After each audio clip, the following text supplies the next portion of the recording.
States, we spend over $815 billion per year on education. Yet education is increasingly viewed, especially by the emerging gamer generation, as ineffective, irrelevant, and unproductive.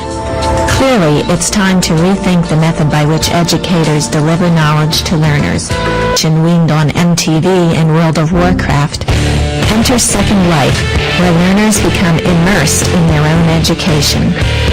Second Life is a 3D virtual world that can provide and deliver a unique educational setting. Meet Ruth A. Boucher, Lizo, and Marissa Moody. We are your guides to some exciting educational experiences happening in Second Life.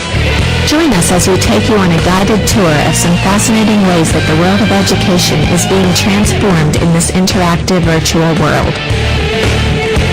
New visitors to Second Life are dropped at Orientation Island, where they are taught the basics of navigating the terrain and communicating with others. After learners become familiar with the basics of Second Life, it's easy for them to suspend their sense of disbelief and feel immersed in their environment. This makes Second Life an ideal tool to practice role-playing as an instructional tool. At Renaissance Island, learners can enter into the world of a Shakespearean play and interact with the other characters. Be sure to wear your period costume. Or imagine visiting Roma, where you might take part in a reenactment of the pageantry, holidays, and gladiator combat of ancient Rome. How else could students so easily experience a period of history as when they are immersed in a virtual replica of it and talking to other avatars about the landscape and the situations they encounter? In Second Life, students can participate in a virtual scavenger hunt in which they locate information relevant to their field of study. They might search for objects that have definitions attached to them, a fun, interactive way to build vocabulary. Or they might learn to identify works of art by locating particular pieces in a gallery. Wouldn't it be great if instructors could take their students on guided tours of the fascinating places they are studying in their real-world classrooms?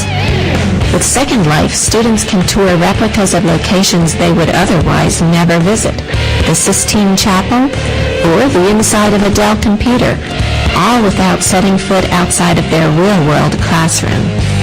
Many educational venues offer a virtual sandbox similar to this area in English Village, where students can experiment with building objects and environments. Learners can work together to collaborate on a project and co-create virtual 3D objects. Immersive education gives participants a sense of being there when attending a real-life class or training session in person isn't possible, practical, or desirable. Virtual worlds provide educators and students with the ability to connect and communicate in a way that greatly enhances the learner's ability to understand the feelings and emotions of people in situations different from their own. Second Life can provide an opportunity to walk in someone else's shoes. For example, learners can become part of and interact in a custom-built environment such as UC Davis's virtual hallucinations site, where they can get a sense of what it feels like to experience schizophrenia. Or what would it feel like to take a walk inside a Van Gogh painting? Second Life users can experience these sensations. Second Life is being adopted as a platform by more and more institutions of learning, and developers of related educational applications have taken notice. Sloodle is an open-source project which combines the Moodle learning management system with a rich, interactive 3D multi-user Second Life virtual environment. For example, an object within a virtual world might ask quiz questions of avatars who are visiting that world. The avatar's response would be sent back to the learning management system to be tabulated. Instructors can set their students loose on self-paced tutorials like the learning kiosks set up at the Ohio University Second Life campus. In addition, educators can join groups related to their area of expertise, such as a Thursday night social for members of the International Society for Technology and Education, all held in Second Life. Collaboration and exchange is possible with colleagues from around the world. The sense of actually meeting with colleagues is much stronger and immediate in a virtual world than is possible through other communication tools such as blogs or email.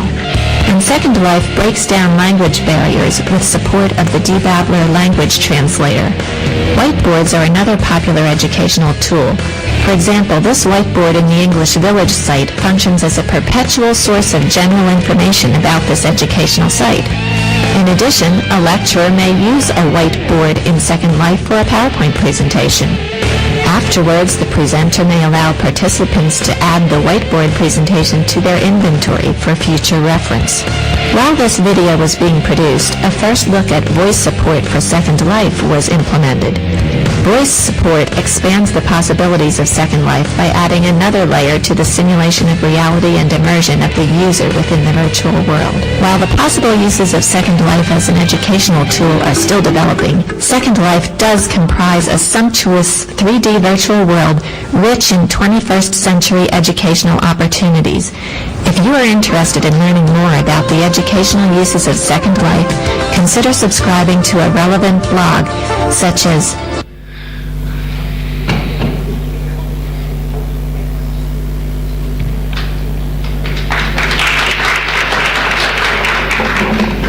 תודה רבה לדורית, ותודו שיש כמה דברים מה-First Life שבכל זאת לא נוותר עליהם בשום אופן.